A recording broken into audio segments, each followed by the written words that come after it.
मोहताज नहीं होती, जिसके अंदर जज्बा होता है वो करके दिखाता है। और उसमें शारीरिक रूप से सक्षम होने के बाद भी ये पूरा समाज ये तो सक्षम है, लेकिन यह सक्षम होने के बावजूद भी उसने अपनी हिम्मत, मेहनत और संघर्ष का लोहा मनवाया कॉमनवेल्थ में जाके, तो मुझे बड़ी खुशी हुई। मैं आपसे भी अपने दिल की बात रखना चाहता हूं। मैं जब जेल में था पहली बार, 16 महीने पूर्व में बहुत बड़ा दिन होता है। एक एक दिन जो है मैं इस बात के साथ गुजारता था कि जब मैं जेल से बाहर जाऊंगा तो बाहर निकल के काम करूंगा, मेहनत करूंगा। मैंने इतिहास पढ़ा, मैंने देखा हमारा समाज जो है ना वो पांव छूने वाला समाज बना हुआ है। वो पैर छूता है, पद के हिसाब से पैर छूता, सफलता के हिसाब से पैर छूता है। बहुत सारे बड़े भक्ताई हमारे लोगों से ज्यादा कोई करता नहीं। मुझसे भी जिद करते हैं चलो बाबा साहब की स्टेचू पे माला चढ़ाओ। और मैं ये कहता हूं कि बाबा साहब अम्बेडकर पहले वो व्यक्ति थे आधुनिक भारत में जिन्होंने कहा कि मैं मूर्तियों में नहीं, किताबों में हूं, मुझे पूजने की नहीं, पढ़ने की जरूरत है। मगर इस समाज ने उनको भगवान बना के उनके विचारों का कत्ल करने का काम किया है। और ये समाज, इसमें मैं भी हूं, हम बराबर के जो है ना भागीदार हैं इनकी बच्चों के कत्ल के। आप याद करो, मैं उस समय पैदा नहीं हुआ था, लेकिन जिस समय बाबा साहब हमारे लिए लड़ने के लिए गोलमेज गए और हम इतने निकम्मे नालायक लोग थे कि उनके परिवार की रक्षा सुरक्षा भी नहीं कर पाए। वो हमारे लिए लड़ने के लिए, संघर्ष करने के लिए, पढ़ने के लिए विदेशों में गए और उनके बच्चे जो हैं वो सुविधा, इलाज, खाने पीने की कमी कारण मर जाते। इस समाज को अपने अंदर झांकना चाहिए। जिस रहबर की वजह से आज ये मेरी बहन यहाँ देखा खड़ी और मेरे तन बदन पे कपड़े हैं, मुझे अधिकार मिला है सम्मान से जीने का, बोलने का, हक अधिकार की लड़ाई लड़ने का। उस रहबर के बच्चे जो हैं वो इलाज न मिलने के कारण मर जाते। ये समाज बैठा देखता रहता है। ऐसा तमाशा नहीं समाज है। अपने अंदर आकलन करने, चिंतन करने की बजाय मुझे क्या खुशी होती है आपको सड़कों में नंगा होकर नाचते हुए देख के? नहीं, मैं आपको भीड़ नहीं बनाना चाहता, मैं आपको भक्त नहीं बनाना चाहता, मैं तो आपको लड़ने वाला योद्धा बनाना चाहता हूं। क्योंकि ये लड़ाई योद्धा जीत सकते हैं, भेड़ बकरी ने कोई लड़ाई नहीं की इतिहास गवाह है। अगर आप पढ़ लिख के तैयार नहीं होंगे, आप अपने पैरों में खड़े होने के लिए मेहनत नहीं करोगे, तो दुनिया की कोई ताकत इतिहास में आपको आने वाले कल में भी आपको सम्मान और अधिकारों का जीवन दे ही नहीं सकती। आप हजारों साल से रो रहे भगवान के आगे, आप जो है लाखों साल से जो है गुरु के ज्ञान प्राप्त नहीं होता है। जिसका कोई गुरु ना हो वो कभी सफल नहीं हो सकता। जितना आदमी संघर्ष से सीखता है, जितना आदमी इतिहास सीखता है, उतना गुरु से भी सीखता है। मैंने भी अपने जीवन में गुरु बनाया, आज वो जिंदा नहीं। उनका नाम है रहबर मानने वाले साहब श्री काशीराम। मैंने उनके जैसा संत भी दुनिया में नहीं देखा इतिहास पढ़ के। फकीरी से भी ज्यादा फकीरी का जीवन जी के और एक सिंगल का जमीन, एक पैसा आपसे नहीं लेके गए, लेकिन मेरे जैसे और आपके जैसे हजारों लोग तैयार करते गए। तो मैंने इतिहास पढ़ा, मैंने दुनिया का इतिहास पढ़ा, भारत का नहीं दुनिया का। मैंने ये पढ़ा कि दुनिया में तो सबसे बड़ा तानाशाह हुआ जिसको हिटलर कहते हैं। हिटलर ने दुनिया के बारे में लिखा और देश के बारे में, भारत के बारे में लिखा। उन्होंने लिखा भारत का जो शोषित समाज है, भारत का जो बहुसंख्यक समाज है, वो सिर्फ और सिर्फ ताकतवर लोगों की कॉपी करने के अलावा, उनके पीछे करने के अलावा अपना कुछ बना के खड़ा नहीं है। आज भी हमारे लोग यहाँ मेरी जिंदाबाद करते रहो, जय भीम के नारे लगाते, इससे आपकी जिंदगी नहीं बदलेगी। अगर आप मेहनत करके, संघर्ष करके आगे बढ़ने के रास्ते नहीं निकालोगे तो कैसे जिंदगी नहीं बदल सकती। आज भी हम लोग यहाँ पिछड़कू बने हुए हैं और जब थोड़ा बहुत सरकार देती झूठन मांगने वाला क्या होता है भिखारी, देने वाला क्या होता है मालिक। हम मांगते रहते हाथ ऐसे करके, वो लोग देते रहते, हम छूटन खा के चुका है देश में। कितनी सुविधाएं हमारे समाज को जो शोषित, हम रोटी के लिए मोहताज है। अगर मेहनत न करें तो हमारे बच्चों को गाड़ियां, कितने लोग घर में एसी है, कितने लोग घर में फ्रिज है, कितने लोगों ने 4 पहिए की गाड़ी से हवाई यात्रा वो देश की यात्रा की है, कितने ऐसे लोग हैं जिन्होंने हवाई यात्रा की है। अगर हम देखें तो हमारी परसेंटेज 5% नहीं निकलेगी शोषित वर्ग, लेकिन फिर भी नहीं जागना चाहते, फिर भी नहीं खिलाना चाहते। बाबा साहब की बात करते हैं, शाम के टाइम एक एक तोहफा एक एक अद्दा दारू का पीते हैं, माँ बहन को घर में बेइज्जत करते हैं, लड़ाई झगड़ा करते हैं आपस में, और फिर कहते हैं समाज आगे नहीं बढ़ रहा। जब तक आप ये नहीं छोड़ोगे अंधविश्वास, पार्टीवाद और भाईचारा नहीं पैदा करोगे, लत्ता पकड़ खींचने की जगह हाथ पकड़ने का काम नहीं करोगे, आपकी जिंदगी से गुलामी कट नहीं सकती। मैं धन्यवाद देता हूं भीमानवी के साथियों का, जिला पलवल और हरियाणा की टीम का, कि वो अपने पैरों पर खड़ी हो रही है, वो समाज के दुख सुख की लड़ाई लड़ रही है। लेकिन अभी लड़ाई शुरू हुई है, याद रखना। आप जो कर रहे हैं वो आपकी जिम्मेदारी है। अगर आपने अपने महापुरुषों को पढ़ा, अभी आजादी अधूरी है, अभी तो एक पहन निकली है। मैं तो उस दिन अपने आप को ताकतवर महसूस करूंगा जिस दिन देश के प्रधानमंत्री की कुर्सी पे बहुजन समाज का व्यक्ति बैठेगा, बाबा साहब अम्बेडकर को मानने वाला व्यक्ति बैठेगा, गुरु रविदास जी महाराज, भगवान वाल्मीकि महाराज, गुरु नानक देव, संत कबीर को मानने वाला व्यक्ति बैठेगा। और जिस दिन देश में ऐसा चाहूं राज में जो मिले सबन में अन्न और तुम बसे रविदास रहे, तब जाके जो है तो मानवता में आ जाएगा, गैर बराबरी खत्म हो जाएगी, गुलामी की जड़ें काट हो जाएंगी, किसी को अन्न की, किसी को खतरे की, किसी को लूट की, किसी को तमाम तरह की परेशानियां नहीं होगी। देश में अमन भाईचारा पैदा होगा, सबका सम्मान होगा, महिलाओं को बराबर के अधिकार मिलेंगे, किसी बहन बेटी का रेप नहीं होगा, उसकी हत्या नहीं होगी, उसकी दहेज के नाम पर नहीं चलाया जाएगा। तब जाके जो है इस देश में हम लोग ताकतवर महसूस करेंगे। नौजवानों ने मुझे ये भी शिकायत है समाज से कि हमारे यहाँ ये हरियाणा, स्पेशल हरियाणा, और एक बेटी नहीं, इस देश की इज्जत थामी ओलंपिक से लेकर कॉमनवेल्थ में हरियाणा की बेटियों ने, पूरे देश की, जहां नौजवान युवा पुरुष फेल हो गया, वहां बेटियों ने लाके मेडल ला के देश की इज्जत थामी। लेकिन ये वही हरियाणा में, याद करो, जहां सबसे ज्यादा भ्रूण हत्या जो है बेटियों की होती थी, आज देखो उसी हरियाणा में बेटियों ने जो है नाम रोशन कर करके, ये जो मेरे नौजवान युवा साथी खड़े हैं, इनको भी हमने दिखाने का काम किया। अगर आज भी हमारे लोगों के अंदर ये मानसिकता है कि बेटी कमजोर होती है, बेटा ताकतवर होता है, तो देखो सीख लो। मैं इनके पिताजी का भी धन्यवाद करता हूं, क्योंकि बिना माँ बाप के, उनके सहयोग से कोई परिवार नहीं खड़ा हो सकता। मैं उनका भी धन्यवाद करता हूं कि उन्होंने, प्रथम गुरु तो माँ और पिताजी होते हैं, प्रथम पाठशाला घर होती, उन्होंने अवसर दिया, मौका दिया। गांव के लोगों की बात न सुन के कई लोग ये भी कह रहे हैं बेटी ये कहां भेज रहे हो, उन्होंने इसको उसके सपने को जीने का मौका दिया, जिसकी वजह से आज ये समाज का और देश का नाम रोशन कर पाए। तो मैं आपसे कहना चाहता हूं, जो नौजवान भाई यहां बैठे, बुजुर्ग यहां बैठे, कि बेटियों को कमजोर मान के इनके सपने और इनको कुचलना बंद करो, इनको बेटों के बराबर अवसर देके और इनको उड़ने का मौका दो। इतिहास याद रखेगा कि बिना किसी महिला के सहयोग के कोई पुरुष देश में कामयाब नहीं हुआ। तब इतना कर पाए हैं तो उनके पीछे भी मां रमाबाई का पूरा जो है सहयोग और समर्पण है। मां रमा ने अपना जीवन कैसे कैसे काटा, लेकिन बाबा साहब को महसूस नहीं होने दिया, तब बाबा साहब लड़ पाए। और फिर अगर मैं साहब काशीराम की बात करूं तो उनकी बहनों का, उनकी माओ का, उनके और समाज की महिलाओं का इतना बड़ा हमारा जो है उनके पीछे त्याग बलिदान है कि जिसकी वजह से जो है साहब काशीराम जी इतना बड़ा आंदोलन खड़ा कर पाए। और मैं आज कह रहा हूं, अगर आपके पास आज घर पहनने का कुछ है खजूर का के साथी हो तो बताओ, रेखा कवर है या नहीं है बताओ, मुंह से बताओ, रेखा कवर है या नहीं है बताओ। तो ये बेटी है बेटा है बताओ, ये बेटी है बेटा, तो आज कह रहे हो तुम लोग ये बेटी है।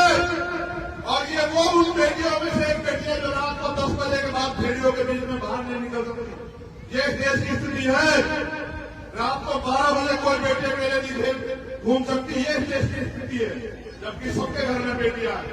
इसलिए मैं आपको कह रहा हूं, इसको बेटा कहने में नहीं, बेटों की सोच बदलने में समाज बदलेगा। मेरी बात को याद रखो आप लोग।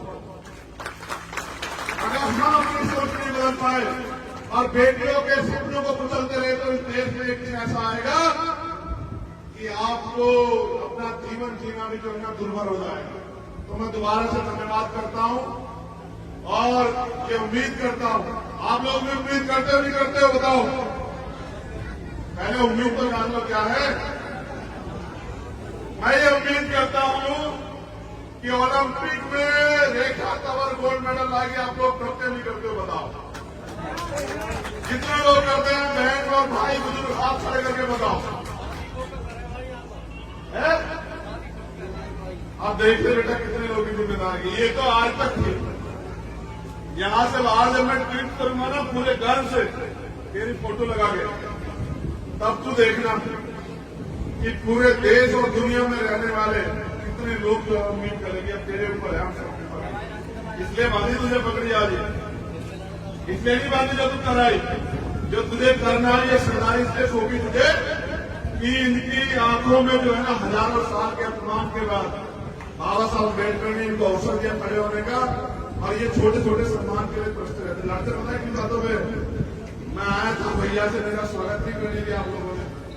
मैं इनको माला पहनाना चाहता, आपने माला नहीं पहनाने दी, मेरा अपमान हो गया। मैं उनके बाद फोटो खिंचवाना चाहता था, मुझे मौका नहीं मिला।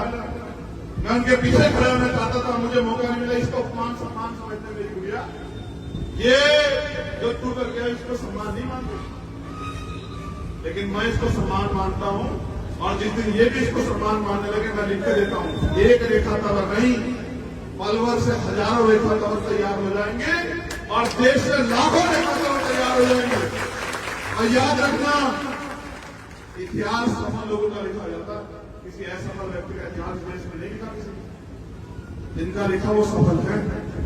अगर कल इतिहास में हमारा नाम भी दर्ज होगा तो वो सफल होने के बाद होगा। जब तक सफल नहीं होते तब तक तो ये सब चीजें हैं। लेकिन सफलता भी कैसी? सफलता ऐसी कि साहब के 3 सपने थे, एक वो पूरा करके अपनी जिंदगी में। मेरी बात पे नौजवान साथी बीमारी के गौर करना। उन्होंने अपने जीवन में मूवमेंट में आने में 3 संकल्प लिए थे। पुराने बीएसपी के लोगों में जानते होंगे, उन्होंने कर लिया पहला कि भारत के सबसे बड़े सूबे का हुक्मरान बनाना है समाज को, उसको वो पूरा करके गए। भारत का सबसे बड़ा सूबा आबादी के हिसाब से उत्तर प्रदेश है। फिर उनका दूसरा सपना था कि इस देश का हुक्मरान बनाना है समाज को, जिस समाज को लोगों ने पैरों में गिरा के रखा उसको माथे की जो है ना चमक हीरा बनाना है, तो इस देश का हुक्मरान बनाना है। तो पहला सपना तो हमने छोड़ दिया क्योंकि साहब उसको पूरा करा। पहले सपने की तरफ हम देखते भी नहीं है। जब तक इस देश में साहब काशीराम का जो दूसरा सपना है वो पूरा नहीं करेंगे, चैन से नहीं बैठूंगा पे ध्यान रखना। और वो मुख्यमंत्री बनने से नहीं पूरा होगा, तो मेरी इच्छा मुख्यमंत्री बनने की है भी नहीं। सच बता रहा हूं, एक ही इच्छा है कि अपने जीते जी पूरे सम्मान के साथ, क्योंकि मैंने साहब को रोते हुए बिलखते हुए देखा और मैंने बाबा साहब को भी पढ़ा देखा। इसलिए नहीं क्योंकि किताबों में देखा, फोटो में देखा, टीवी में देखा इसलिए नहीं क्योंकि मैं उनके समय में पैदा नहीं हुआ, लेकिन मैंने 18 मार्च 1956 का उनका भाषण सुना और पढ़ा भी, जिसमें वे कहते हैं कि मैं तमाम तरह के अपमान सह के। क्या अपमान मानते हो तुम लोग? फोटो नहीं खींचा, माला नहीं लगी, पगड़ी नहीं पिराई, ये क्या होता था? वो कहते हैं मैं तमाम तरह के अन्याय, अत्याचार और आरोप अपमान सहते हुए इस कारवां को वहां से यहां तक लेके आ पाया। अगर आप इसको आगे नहीं बढ़ा सकते तो उसको पीछे मत जाने दें। और वो कहते हैं कि मैं चैन से मरना चाहता हूं, मेरी उम्र हो चुकी है, मैं बीमार रहता हूं, मैं रात भर सो नहीं पाता। जब मैं अपने चारों तरफ देखता हूं, गौर करना नौजवान साथी हमारे, पता लगेगा कि मूवमेंट किसे कहते हैं और महापुरुषों का दर्द किसे कहते हैं। तो कहते हैं जब मैं अपने चारों ओर देखता हूं तो एक भी नौजवान ऐसा नहीं दिखाई देता जो इस तंबू कह रहे हैं आंदोलन को, जो इस तंबू का बंबू बन के इस आंदोलन को आगे बढ़ा सकता। पूरे समाज से कह रहे हैं, एक ऐसा रैबर जिसके 4 बच्चे कुर्बान हुए तब हमारे तन पे कपड़े आए, वो कह रहे हैं समाज कि जब मैं अपने चारों तरफ देखता हूं तो एक भी नौजवान ऐसा नहीं दिखाई देता जो इस आंदोलन का, जो इस तंबू का बंबू बन के, जो अपना जीवन समर्पित करके इस आंदोलन को आगे बढ़ा सके, जो मैं चैन से बढ़ सके, जो मैं अपने समुदाय के लिए कहना चाहता था उसका 10% भी नहीं कर पाया। मेरे सारे सपने अधूरे हैं। अब बताओ, जिनका बाप ये कह के मर जाए कि भाई रोते हुए कि मैं यार कोई सपना पूरा करना चाहता था, मैं कर नहीं पाया, और उनकी निकम्मी औलाद उनके सपने को और पीछे चले जाए, तो उस रहबर को भी जो है क्या महसूस होता होगा। उन्होंने कहा आगे नहीं लेना, पीछे मैं चलता। आज कहां है उनका सपना? क्या हैसियत है इस देश में हमारी? हम ही तो अपने आप में गौरवान्वित है कि नौकरी मिल गई बाबा साहब के आरक्षण की वजह से, और पंचायत से लेके और एमपी तक बन के बाबा साहब के आरक्षण की वजह से, जमीन मिल गई बाबा साहब के आरक्षण की वजह से, पढ़ाई होगी बाबा साहब के संविधान की वजह से। इसके अलावा बताओ क्या कमाया आपने? और ये समाज में आधी रात भी अगर मुझे जरूरत होगी तो अपने लहू का कंधा तेरे सम्मान में नछावर कर देंगे, लेकिन घबराना मत करिए।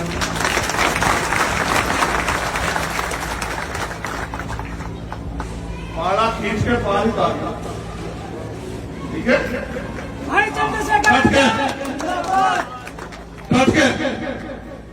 क्योंकि तमन्ना अगर सच्ची हो तो रास्ते जाओ, और तमन्ना अगर झूठी तो बहाने जाओ। इस सम्मान को मानियो कि ये सम्मान नहीं, ये शिकायत करना है कि हमारी अपेक्षा उससे ज्यादा थी। बैठना प्रैक्टिस में और मेहनत कर गया, और एयरपोर्ट में लेना होगा मुझे।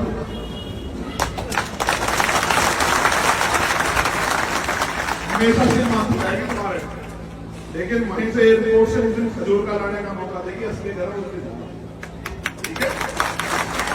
इनके पूरे परिवार को धन्यवाद। उनके संघर्ष की वजह से ये लोग ये यहां पहुंची।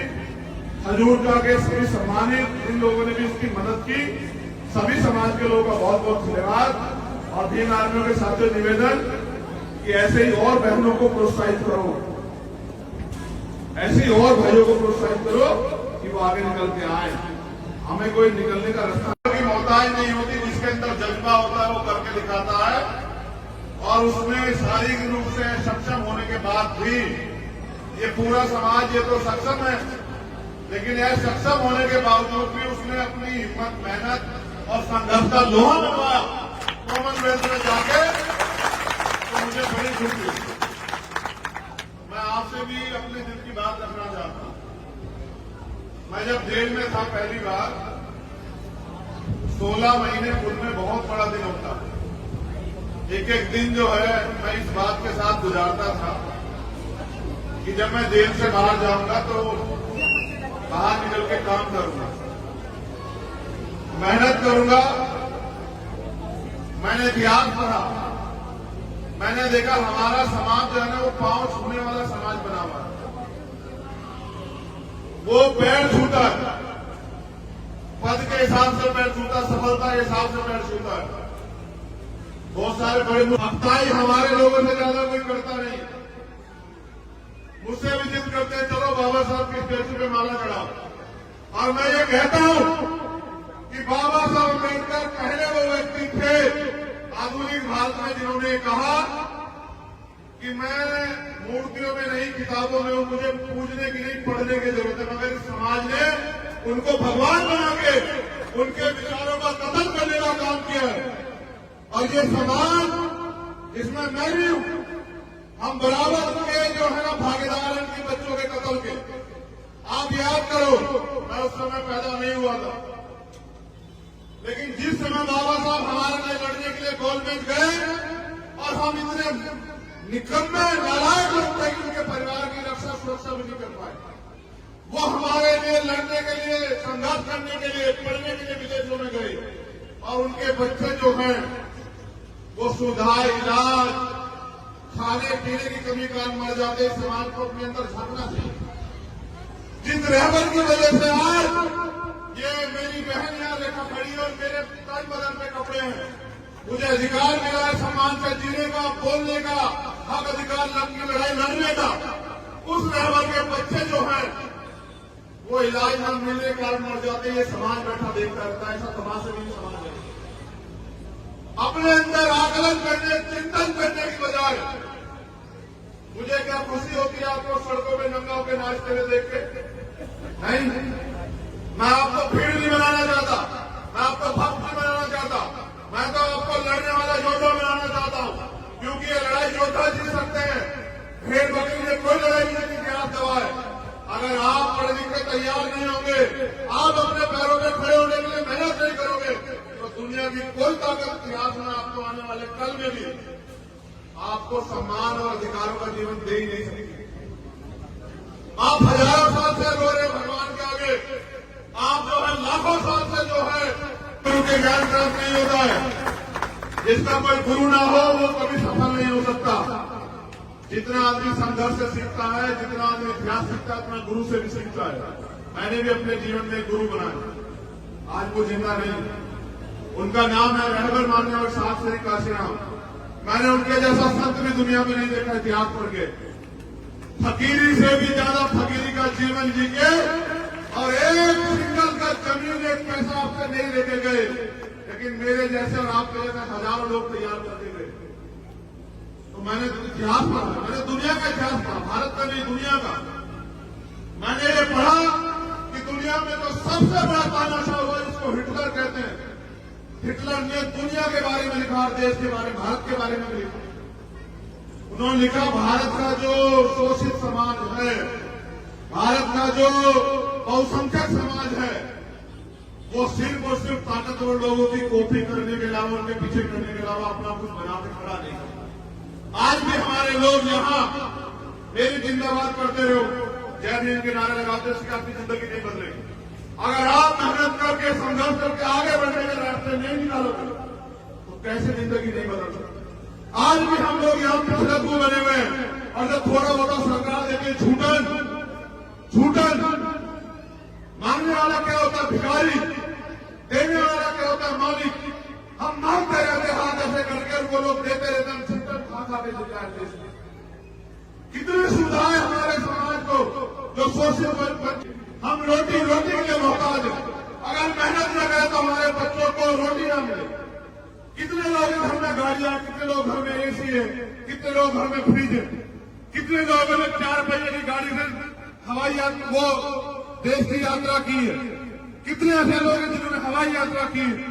अगर हम देखें तो हमारी परसेंटेज 5% नहीं निकलेगी शोषित वर्ग, लेकिन फिर भी नहीं जागना चाहते, फिर भी नहीं खड़ा होना चाहते। बाबा साहब की बात करते हैं, शाम के टाइम एक कौवा एक अद्धा दारू का पीते हैं, माँ बहन को घर में बेइज्जत करते हैं, लड़ाई झगड़ा करते हैं आपस में, और फिर कहते हैं समाज आगे नहीं बढ़ रहा। जब तक आप ये नहीं छोड़ोगे अंधविश्वास पार्टीवाद और भाईचारा नहीं पैदा करोगे, लत्ता पकड़ खींचने की जगह हाथ पकड़ने का काम नहीं करोगे, आपकी जिंदगी से गुलामी कट नहीं सकती। मैं धन्यवाद देता हूं भीम आर्मी के साथियों का, जिला पलवल और हरियाणा की टीम का, कि वो अपने पैरों पर खड़ी हो रही है। वो समाज के दुख सुख की लड़ाई लड़ रही है, लेकिन अभी लड़ाई शुरू हुई है। याद रखना, आप जो कर रहे हैं वो आपकी जिम्मेदारी है। अगर आपने अपने महापुरुषों को पढ़ा, अभी आजादी अधूरी है, अभी तो एक पहन निकली है। मैं तो उस दिन अपने आप को ताकतवर महसूस करूंगा जिस दिन देश के प्रधानमंत्री की कुर्सी पे बहुजन समाज का व्यक्ति बैठेगा, बाबा साहब अम्बेडकर को मानने वाला व्यक्ति बैठेगा, गुरु रविदास जी महाराज, भगवान वाल्मीकि महाराज, गुरु नानक देव, संत कबीर को मानने वाला व्यक्ति बैठेगा। और जिस दिन देश में ऐसा चाहूं राज में जो मिले सबन अन्न और तुम बसे रविदास रहे, तब जाके जो है तो मानवता में आ जाएगा, गैर बराबरी खत्म हो जाएगी, गुलामी की जड़ें काट दी जाएंगी। किसी को अन्न की, किसी को खतरे की, किसी को लूट की, किसी को तमाम तरह की परेशानियां नहीं होगी। देश में अमन भाईचारा पैदा होगा, सबका सम्मान होगा, महिलाओं को बराबर के अधिकार मिलेंगे, किसी बहन बेटी का रेप नहीं होगा, उसकी हत्या नहीं होगी, उसकी दहेज के नाम पर नहीं चलाया जाएगा। तब जाके जो है इस देश में हम लोग ताकतवर महसूस करेंगे। नौजवानों ने मुझे ये भी शिकायत है समाज से कि हमारे यहाँ ये हरियाणा, स्पेशल हरियाणा, और एक बेटी नहीं, इस देश की इज्जत थामी ओलंपिक से लेकर कॉमनवेल्थ में हरियाणा की बेटियों ने, पूरे देश की, जहां नौजवान युवा पुरुष फेल हो गया, वहां बेटियों ने लाके मेडल ला के देश की इज्जत थामी। लेकिन ये वही हरियाणा, याद करो, जहां सबसे ज्यादा भ्रूण हत्या जो है बेटियों की होती थी। आज देखो उसी हरियाणा में बेटियों ने जो है नाम रोशन कर करके, ये जो मेरे नौजवान युवा साथी खड़े हैं, इनको भी आईना दिखाने का काम किया। अगर आज भी हमारे लोगों के अंदर ये मानसिकता है कि बेटी कमजोर होती है, बेटा ताकतवर होता है, तो देखो सीख लो। मैं इनके पिताजी का भी धन्यवाद करता हूं, क्योंकि बिना माँ बाप के, उनके सहयोग से कोई परिवार नहीं खड़ा हो सकता। मैं उनका भी धन्यवाद करता हूं कि उन्होंने, प्रथम गुरु तो माँ और पिताजी होते हैं, प्रथम पाठशाला घर होती, उन्होंने अवसर दिया, मौका दिया। गांव के लोगों की बात न सुन के कई लोग ये भी कह रहे हैं बेटी ये कहां भेज रहे हो, उन्होंने इसको, उसके सपने को जीने का मौका दिया, जिसकी वजह से आज ये समाज का और देश का नाम रोशन कर पाए। तो मैं आपसे कहना चाहता हूं, जो नौजवान भाई यहां बैठे, बुजुर्ग यहां बैठे, कि बेटियों को कमजोर मान के इनके सपने और इनको कुचलना बंद करो। इनको बेटों के बराबर अवसर देके और इनको उड़ने का मौका दो। इतिहास याद रखेगा कि बिना किसी महिला के सहयोग के कोई पुरुष देश में कामयाब नहीं हुआ। अब इतना कर पाए हैं तो उनके पीछे भी मां रमाबाई का पूरा जो है सहयोग और समर्पण है। मां रमा ने अपना जीवन कैसे कैसे काटा, लेकिन बाबा साहब को महसूस नहीं होने दिया, तब बाबा साहब लड़ता। और फिर अगर मैं साहब काशीराम की बात करूं तो उनकी बहनों का, उनकी माओ का, उनके और समाज की महिलाओं का इतना बड़ा हमारा जो है उनके पीछे त्याग बलिदान है कि जिसकी वजह से जो है साहब काशीराम जी इतना बड़ा आंदोलन खड़ा कर पाए।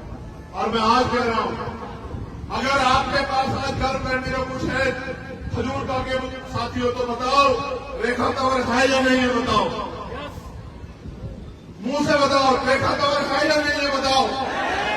तो ये बेटी है बेटा है बताओ,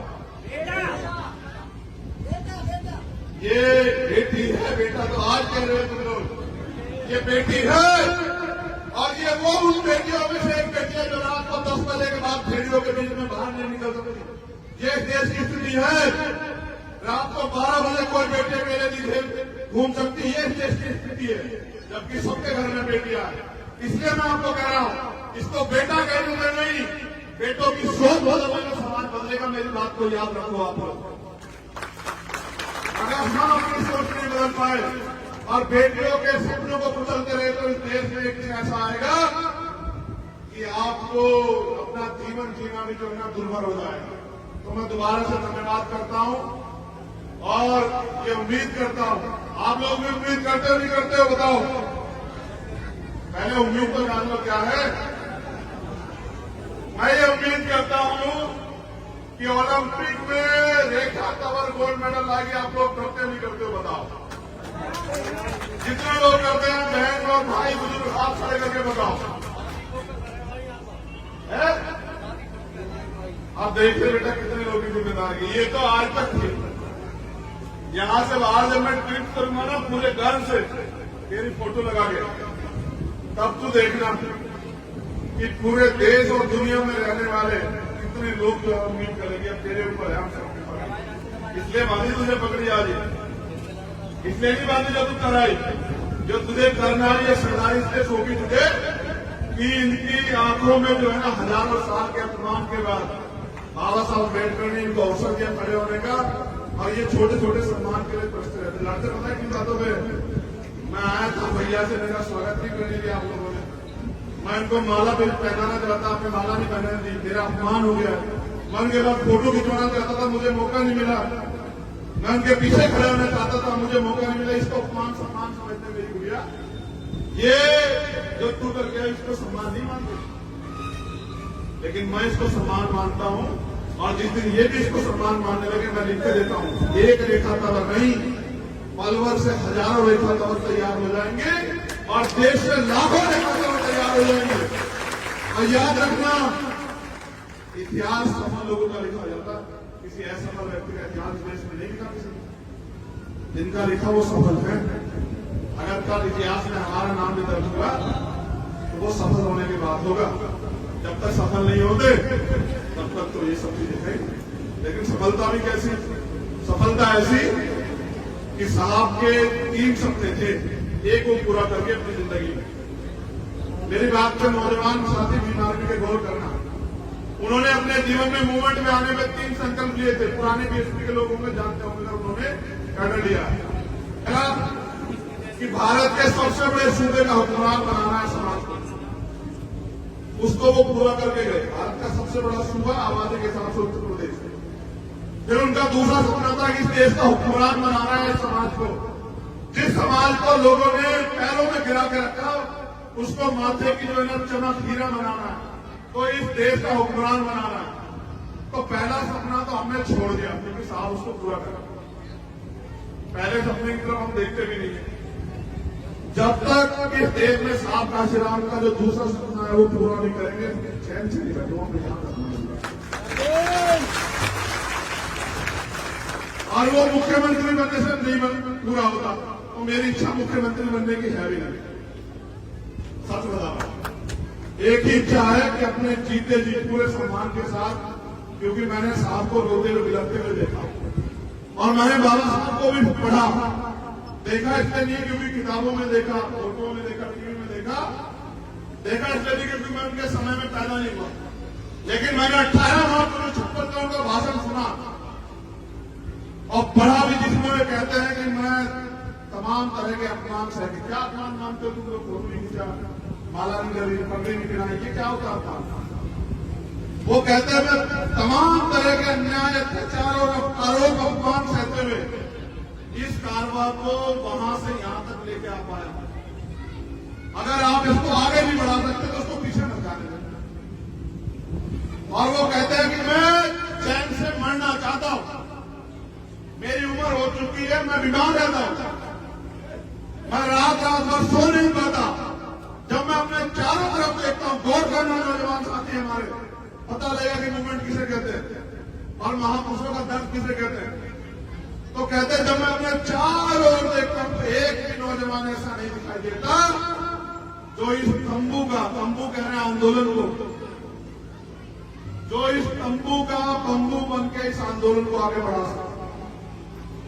पूरे समाज से कह रहे हैं एक ऐसा रबर जिसके 4 बच्चे कुर्बान हुए तब हमारे तन पे कपड़े आए। वो कह रहे हैं समाज कि जब मैं अपने चारों तरफ देखता हूं तो एक भी नौजवान ऐसा नहीं दिखाई देता जो इस आंदोलन का, जो इस तंबू का बंबू बन के, जो अपना जीवन समर्पित करके इस आंदोलन को आगे बढ़ा सके, जो मैं चैन से फंस सकूं, जो मैं अपने समुदाय के लिए करना चाहता था उसका 10% भी नहीं कर पाया। मेरे सारे सपने अधूरे हैं। अब बताओ, जिनका बाप ये कह के बढ़ जाए कि भाई रोते हुए कि मैं यार कोई सपना पूरा करना चाहता था, मैं कर नहीं पाया, और उनकी निकम्मी औलाद उनके सपने को और पीछे चले जाए, तो उस रहबर को भी जो है क्या महसूस होता होगा। उन्होंने कहा आगे नहीं लेना, पीछे मैं जाता। आज कहां उनका सपना? क्या हैसियत है इस देश में हमारी? हम ही तो अपने आप में गौरवान्वित है कि नौकरी मिल गई बाबा साहब के आरक्षण की वजह से, और पंचायत से लेके और एमपी तक बन के बाबा साहब के आरक्षण की वजह से, जमीन मिल गई बाबा साहब के आरक्षण की वजह से, पढ़ाई होगी बाबा साहब के संविधान की वजह से। इसके अलावा बताओ क्या कमाया आपने? और ये समाज में आधी रात भी अगर मुझे जरूरत होगी तो अपने लहू का कतरा तेरे सम्मान में नछावर कर देंगे, लेकिन घबराना मत तेरी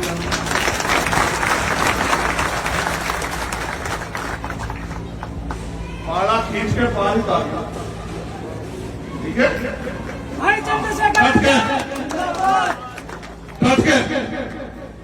क्योंकि तमन्ना अगर सच्ची हो तो रास्ते जा रहा है, और तमन्ना अगर झूठी तो बहाने जा रहा है। इस सम्मान को मानियो कि ये सम्मान नहीं, ये शिकायत करना है कि हमारी अपेक्षा उससे ज्यादा थी। बैठना प्रैक्टिस में और मेहनत कर गया। और एयरपोर्ट में लेना होगा मुझे।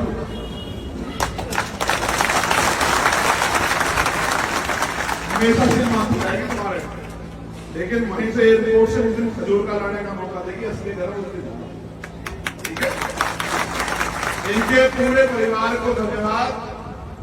उनके संघर्ष की वजह से ये लोग यहाँ पहुंची। हजूर का के सभी सम्मानित इन लोगों ने भी इसकी मदद की। सभी समाज के लोगों का बहुत बहुत धन्यवाद। और भीम आर्मियों के साथियों निवेदन कि ऐसे ही और बहनों को प्रोत्साहित करो, ऐसे ही और भाइयों को प्रोत्साहित करो कि वो आगे निकल के आए। हमें कोई निकलने का रास्ता की मोहताज नहीं होती, जिसके अंदर जज्बा होता है वो करके दिखाता है। और उसमें शारीरिक रूप से सक्षम होने के बाद भी ये पूरा समाज ये तो सक्षम है, लेकिन यह सक्षम होने के बावजूद भी उसने अपनी हिम्मत, मेहनत और संघर्ष का लोहा मनवाया कॉमनवेल्थ में जाके, तो मुझे बड़ी खुशी हुई। मैं आपसे भी अपने दिल की बात रखना चाहता हूं। मैं जब जेल में था पहली बार, 16 महीने पूर्व में बहुत बड़ा दिन होता है। एक एक दिन जो है मैं इस बात के साथ गुजारता था कि जब मैं जेल से बाहर जाऊंगा तो बाहर निकल के काम करूंगा, मेहनत करूंगा। मैंने इतिहास पढ़ा, मैंने देखा हमारा समाज जो है ना वो पांव छूने वाला समाज बना हुआ है। वो पैर छूता है, पद के हिसाब से पैर छूता, सफलता के हिसाब से पैर छूता है। बहुत सारे बड़े अफ्ताही हमारे लोगों से ज्यादा कोई करता नहीं। मुझसे भी जिद करते हैं चलो बाबा साहब की स्टेचू पे माला चढ़ाओ। और मैं ये कहता हूं कि बाबा साहब अम्बेडकर पहले वो व्यक्ति थे आधुनिक भारत में जिन्होंने कहा कि मैं मूर्तियों में नहीं, किताबों में हूं, मुझे पूजने की नहीं, पढ़ने की जरूरत है। मगर इस समाज ने उनको भगवान बना के उनके विचारों का कत्ल करने का काम किया है। और ये समाज इसमें मैं भी हूं, हम बराबर के जो है ना भागीदार हैं इनकी बच्चों के कत्ल के। आप याद करो, मैं उस समय पैदा नहीं हुआ था, लेकिन जिस समय बाबा साहब हमारे लिए लड़ने के लिए गोलमेज गए और हम इतने निकम्मे नालायक लोग थे कि उनके परिवार की रक्षा सुरक्षा भी नहीं कर पाए। वो हमारे लिए लड़ने के लिए, संघर्ष करने के लिए, पढ़ने के लिए विदेशों में गए और उनके बच्चे जो हैं वो सुविधा, इलाज, खाने पीने की कमी कारण मर जाते। समाज को अपने अंदर झांकना चाहिए। जिस रहबर की वजह से आज ये मेरी बहन यहाँ देखा खड़ी और मेरे कई बदन पे कपड़े हैं, मुझे अधिकार मिला है सम्मान से जीने का, बोलने का, हक अधिकार की लड़ाई लड़ने का। उस रहबर के बच्चे जो हैं वो इलाज न मिलने के कारण मर जाते। ये समाज बैठा देखता रहता है। ऐसा समाज से नहीं समाज है। अपने अंदर आकलन करने, चिंतन करने की बजाय मुझे क्या खुशी होती है आपको सड़कों में नंगा होकर नाचते हुए देख के? नहीं, मैं आपको भीड़ नहीं बनाना चाहता, मैं आपको भक्त नहीं बनाना चाहता, मैं तो आपको लड़ने वाला योद्धा बनाना चाहता हूं। क्योंकि ये लड़ाई योद्धा जीत सकते हैं, भेड़ बकरी में कोई लड़ाई नहीं की इतिहास गवाह है। अगर आप पढ़ लिख के तैयार नहीं होंगे, आप अपने पैरों पर खड़े होने के लिए मेहनत नहीं करोगे, तो दुनिया की कोई ताकत इतिहास में आपको आने वाले कल में भी आपको सम्मान और अधिकारों का जीवन दे ही नहीं सकती। आप हजारों साल से रो रहे भगवान के आगे, आप जो है लाखों साल से जो है गुरु के ज्ञान प्राप्त नहीं होता है। जिसका कोई गुरु ना हो वो कभी सफल नहीं हो सकता। जितना आदमी संघर्ष से सीखता है, जितना आदमी इतिहास सीखता है, उतना गुरु से भी सीखता है। मैंने भी अपने जीवन में गुरु बनाया, आज वो जिंदा नहीं। उनका नाम है रहबर मान्य और साथ श्री काशीराम। मैंने उनके जैसा संत भी दुनिया में नहीं देखा इतिहास पढ़ के। फकीरी से भी ज्यादा फकीरी का जीवन जी के और एक सिंगल का जमीन, एक पैसा आपसे नहीं लेके गए, लेकिन मेरे जैसे और आपके जैसे हजारों लोग तैयार करते गए। तो मैंने इतिहास पढ़ा, मैंने दुनिया का इतिहास पढ़ा, भारत का नहीं दुनिया का। मैंने ये पढ़ा कि दुनिया में तो सबसे बड़ा तानाशाह हुआ जिसको हिटलर कहते हैं। हिटलर ने दुनिया के बारे में लिखा और देश के बारे में, भारत के बारे में लिखा। उन्होंने लिखा भारत का जो शोषित समाज है, भारत का जो बहुसंख्यक समाज है, वो सिर्फ और सिर्फ ताकतवर लोगों की कॉपी करने के अलावा, उनके पीछे करने के अलावा अपना कुछ बना के खड़ा नहीं करता। आज भी हमारे लोग यहाँ मेरी जिंदाबाद करते रहो, जय भीम के नारे लगाते, इससे आपकी जिंदगी नहीं बदलेगी। अगर आप मेहनत करके, संघर्ष करके आगे बढ़ने के रास्ते नहीं निकालोगे तो कैसे जिंदगी नहीं बदल सकती। आज भी हम लोग यहाँ पिछड़कू बने हुए हैं, और जब थोड़ा बहुत सरकार देती है झूठन मांगने वाला क्या होता है भिखारी, देने वाला क्या होता है मालिक। हम मांगते रहते हाथ ऐसे करके, वो लोग देते रहते, हम चिंतन खा के जिंदा देश में। कितने सुविधाएं हमारे समाज को जो सोशल, हम रोटी के लिए मोहताज है। अगर मेहनत न करें तो हमारे बच्चों को रोटी ना मिले। कितने लोग घर में गाड़ियां, कितने लोग घर में एसी है, कितने लोग घर में फ्रिज है, कितने लोगों ने 4 पहिए की गाड़ी से हवाई यात्रा, वो देश की यात्रा की है। कितने ऐसे लोग हैं जिन्होंने हवाई यात्रा की है। अगर हम देखें तो हमारी परसेंटेज 5% नहीं निकलेगी शोषित वर्ग, लेकिन फिर भी नहीं जागना चाहते, फिर भी नहीं कराना चाहते। बाबा साहब की बात करते हैं, शाम के टाइम एक कौवा एक अद्दा दारू का पीते हैं, माँ बहन को घर में बेइज्जत करते हैं, लड़ाई झगड़ा करते हैं आपस में, और फिर कहते हैं समाज आगे नहीं बढ़ रहा। जब तक आप ये नहीं छोड़ोगे अंधविश्वास, पार्टीवाद और भाईचारा नहीं पैदा करोगे, लत्ता पकड़ खींचने की जगह हाथ पकड़ने का काम नहीं करोगे, आपकी जिंदगी से गुलामी कट नहीं सकती। मैं धन्यवाद देता हूं भीम आर्मी के साथियों का, जिला पलवल और हरियाणा की टीम का, कि वो अपने पैरों पर खड़ी हो रही है। वो समाज के दुख सुख की लड़ाई लड़ रही है, लेकिन अभी लड़ाई शुरू हुई है। याद रखना, आप जो कर रहे हैं वो आपकी जिम्मेदारी है। अगर आपने अपने महापुरुषों को पढ़ा, अभी आजादी अधूरी है, अभी तो एक पहन निकली है। मैं तो उस दिन अपने आप को ताकतवर महसूस करूंगा जिस दिन देश के प्रधानमंत्री की कुर्सी पे बहुजन समाज का व्यक्ति बैठेगा, बाबा साहब अम्बेडकर को मानने वाला व्यक्ति बैठेगा, गुरु रविदास जी महाराज, भगवान वाल्मीकि महाराज, गुरु नानक देव, संत कबीर को मानने वाला व्यक्ति बैठेगा। और जिस दिन देश में ऐसा चाहूं राज में जो मिले सबन में अन्न और तुम बसे रविदास रहे, तब जाके जो है तो मानवता में आ जाएगा, गैर बराबरी खत्म हो जाएगी, गुलामी की जड़ें काट हो जाएंगी। किसी को अन्न की, किसी को खतरे की, किसी को लूट की, किसी को तमाम तरह की परेशानियां नहीं होगी। देश में अमन भाईचारा पैदा होगा, सबका सम्मान होगा, महिलाओं को बराबर के अधिकार मिलेंगे, किसी बहन बेटी का रेप नहीं होगा, उसकी हत्या नहीं होगी, उसकी दहेज के नाम पर नहीं चलाया जाएगा। तब जाके जो है इस देश में हम लोग ताकतवर महसूस करेंगे।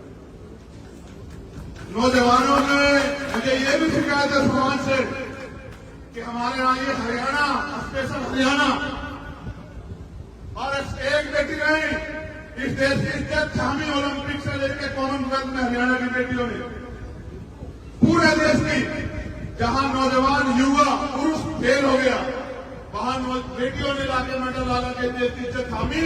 लेकिन ये वही हरियाणा, याद करो, जहां सबसे ज्यादा भ्रूण हत्या जो है बेटियों की होती थी। आज देखो उसी हरियाणा में बेटियों ने जो है नाम रोशन कर करके, ये जो मेरे नौजवान युवा साथी खड़े हैं, उनको भी आईना दिखाने का काम किया। अगर आज भी हमारे लोगों के अंदर ये मानसिकता है कि बेटी कमजोर होती है, बेटा ताकतवर होता है, तो देखो सीख लो। मैं इनके पिताजी का भी धन्यवाद करता हूं, क्योंकि बिना माँ बाप के, उनके सहयोग से कोई परिवार नहीं खड़ा हो सकता। मैं उनका भी धन्यवाद करता हूं कि उन्होंने, प्रथम गुरु तो माँ और पिताजी होते हैं, प्रथम पाठशाला घर होती, उन्होंने अवसर दिया, मौका दिया। गांव के लोगों की बात ना सुन के कई लोग ये भी कह रहे हैं बेटी ये कहां भेज रहे हो, उन्होंने इसको, उसके सपने को जीने का मौका दिया, जिसकी वजह से आज ये समाज का और देश का नाम रोशन कर पाए। तो मैं आपसे कहना चाहता हूं, जो नौजवान भाई यहां बैठे, बुजुर्ग यहां बैठे हैं, कि बेटियों को कमजोर मान के इनके सपने और इनको कुचलना बंद करो। इनको बेटों के बराबर अवसर देके और इनको उड़ने का मौका दो। इतिहास याद रखेगा कि बिना किसी महिला के सहयोग के कोई पुरुष देश में कामयाब नहीं हुआ। अब इतना कर पाए हैं तो उनके पीछे भी मां रमाबाई का पूरा जो है सहयोग और समर्पण है। मां रमा ने अपना जीवन कैसे कैसे काटा, लेकिन बाबा साहब को महसूस नहीं होने दिया, तब बाबा साहब और फिर अगर मैं साहब काशीराम की बात करूं तो उनकी बहनों का, उनकी माओ का, उनके और समाज की महिलाओं का इतना बड़ा हमारा जो है उनके पीछे त्याग बलिदान है कि जिसकी वजह से जो है साहब काशीराम जी इतना बड़ा आंदोलन खड़ा कर पाए। और मैं आज कह रहा हूं, अगर आपके पास आज गर्व करने का कुछ है खजूर का के साथियों तो बताओ, रेखा तंवर है या नहीं है बताओ, मुंह से बताओ, रेखा तंवर है या नहीं है बताओ। तो ये बेटी है बेटा है बताओ, ये बेटी है बेटा तो आज कह रहे हो तुम लोग, ये बेटी है। और ये वो उन बेटियों में से एक बेटी है जो रात को 10 बजे के बाद भेड़ियों के बीच में बाहर नहीं निकल सकती। ये देश की स्थिति है, रात को 12 बजे कोई बेटे मेरे दिखे घूम सकती है, देश की स्थिति है, जबकि सबके घर में बेटियां है। इसलिए मैं आपको कह रहा हूं, इसको बेटा कहने में नहीं, बेटों की सोच बदलेगा, समाज बदलेगा। मेरी बात को याद रखो आप लोग। अगर हम अपनी सोच नहीं बदल पाए और बेटियों के सपनों को कुचलते रहे तो इस देश में एक दिन ऐसा आएगा कि आपको अपना जीवन जीना भी जो है ना दुर्भर हो जाएगा। तो मैं दोबारा से धन्यवाद करता हूं और ये उम्मीद करता हूं, आप लोग भी उम्मीद करते हो नहीं करते हो बताओ। पहले उम्मीद तो जान लो क्या है। मैं ये उम्मीद करता हूं कि ओलंपिक में रेखा तंवर गोल्ड मेडल लाएगी। आप लोग करते नहीं करते हो बताओ। जितने लोग करते हैं बहन और भाई बुजुर्ग हाथ खड़े करके बताओ। आप देखिए बेटा कितने लोगों की जिम्मेदारी। ये तो आज तक थी। यहां से बाहर जब मैं ट्वीट करूंगा ना पूरे घर से मेरी फोटो लगा के, तब तू देखना कि पूरे देश और दुनिया में रहने वाले कितने लोग जो उम्मीद करेंगे अब तेरे ऊपर है, हम सबके ऊपर है।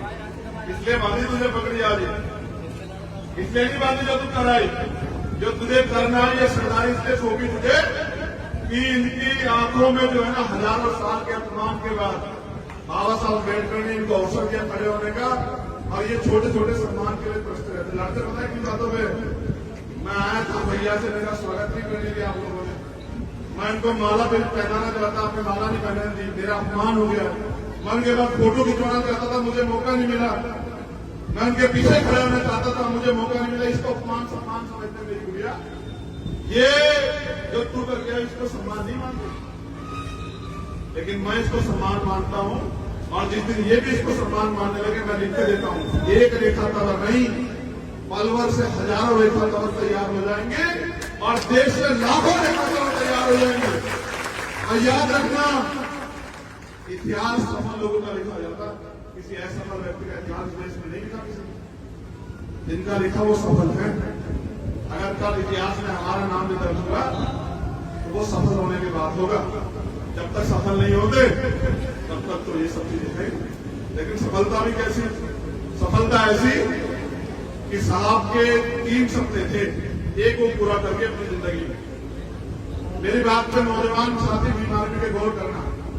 उन्होंने अपने जीवन में मूवमेंट में आने में 3 संकल्प लिए थे। पुराने बीएसपी के लोग होंगे जानते होंगे, उन्होंने कर लिया है कि भारत के सबसे बड़े सूबे का हुक्मरान बनाना है समाज को।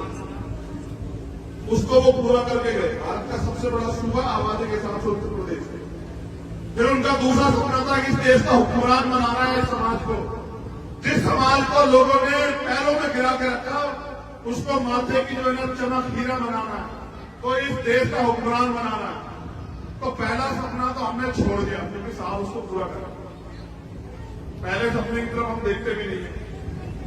जब तक इस देश में साहब काशीराम का जो दूसरा सपना है वो पूरा नहीं करेंगे, चैन से नहीं बैठे, वहां ध्यान रखना। और वो मुख्यमंत्री बनने से नहीं पूरा होगा, तो मेरी इच्छा मुख्यमंत्री बनने की है भी नहीं। सच बता रहा हूं, एक ही इच्छा है कि अपने जीते जी पूरे सम्मान के साथ, क्योंकि मैंने साहब को रोते हुए बिलखते हुए देखा और मैंने बाबा साहब को भी पढ़ा देखा। इसलिए नहीं क्योंकि किताबों में देखा, फोटो में देखा, टीवी में देखा इसलिए नहीं क्योंकि मैं उनके समय में पैदा नहीं हुआ, लेकिन मैंने 18 मार्च 1956 में उनका भाषण सुना और पढ़ा भी, जिसमें वे कहते हैं कि मैं तमाम तरह के अपमान सह। क्या अपमान मानते हो तुम लोग? फोटो नहीं खींचा, माला नहीं डली, पगड़ी नहीं पहनाई, ये क्या होता अपमान? वो कहते हैं मैं तमाम तरह के अन्याय, अत्याचार और आरोप अपमान सहते हुए इस कारवां को वहां से यहां तक लेके आ पाया। अगर आप इसको आगे नहीं बढ़ा सकते तो उसको पीछे मत जाने दें। और वो कहते हैं कि मैं चैन से मरना चाहता हूं, मेरी उम्र हो चुकी है, मैं बीमार रहता हूं, मैं रात भर सो नहीं पाता। जब मैं अपने चारों तरफ देखता हूं, गौर करना नौजवान साथी हमारे, पता लगेगा कि मूवमेंट किसे कहते हैं और महापुरुषों का दर्द किसे कहते हैं। तो कहते हैं जब मैं अपने चारों ओर देखता हूं तो एक भी नौजवान ऐसा नहीं दिखाई देता जो इस तंबू कह रहे हैं आंदोलन को, जो इस तंबू का बंबू बन के इस आंदोलन को आगे बढ़ा सकता। पूरे समाज से कह रहे हैं एक ऐसा रैबर जिसके 4 बच्चे कुर्बान हुए तब हमारे तन पे कपड़े आए, वो कह रहे हैं समाज कि जब मैं अपने चारों तरफ देखता हूं तो एक भी नौजवान ऐसा नहीं दिखाई देता जो इस आंदोलन का, जो इस तंबू का बंबू बन के, जो अपना जीवन समर्पित करके इस आंदोलन को आगे बढ़ा सके, जो मैं चैन से मर सकूं, जो मैं अपने समुदाय के लिए कहना चाहता था उसका 10% भी नहीं कर पाया। मेरे सारे सपने अधूरे हैं।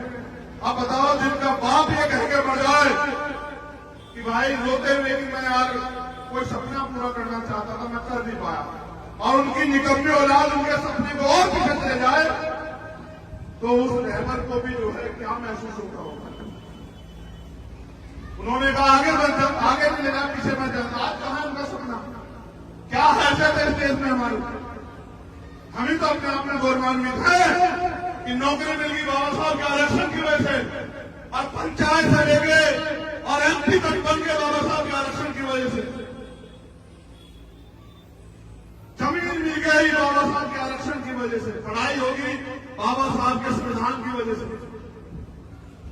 इसके अलावा बताओ क्या कमाया आपने। और ये समाज में आधी रात भी अगर मुझे जरूरत होगी तो अपने लहू का कपड़ा तेरे सम्मान में नछावर कर देंगे, लेकिन घबराना मत करिएगा।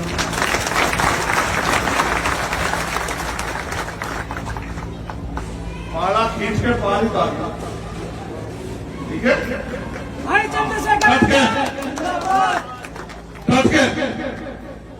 क्योंकि तमन्ना अगर सच्ची हो तो रास्ते जा रहा है, और तमन्ना अगर झूठी तो बहाने जा रहा है। इस सम्मान को मानियो कि ये सम्मान नहीं, ये शिकायत करना है देते कि हमारी अपेक्षा उससे ज्यादा थी। बैठना प्रैक्टिस में और मेहनत कर गया और एयरपोर्ट में लेना होगा मुझे।